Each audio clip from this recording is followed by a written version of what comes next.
Hello everyone, welcome to our YouTube channel. Today in this quick tutorial, I will be guiding you on how to calculate percentage in calculator app. So without any further ado, let's just get into the video.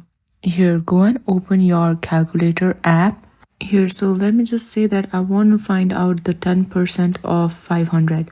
So for this, what we have to do is first multiply 10 by 500 and then divide it by 100. Here, now let's do the same with another number. So here, let me just say that I want to find out 8% of 15,000. So for this, what you have to do is multiply 8 by 15,000 and after that divide it by 100.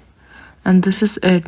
This is the 8% of 15,000. Likewise, you can find out percentage of any numbers following this step. If you find this video helpful, please don't forget to give it a thumbs up and subscribe to our channel for more mathematical tips and tricks. Thank you for watching. See you in the next video.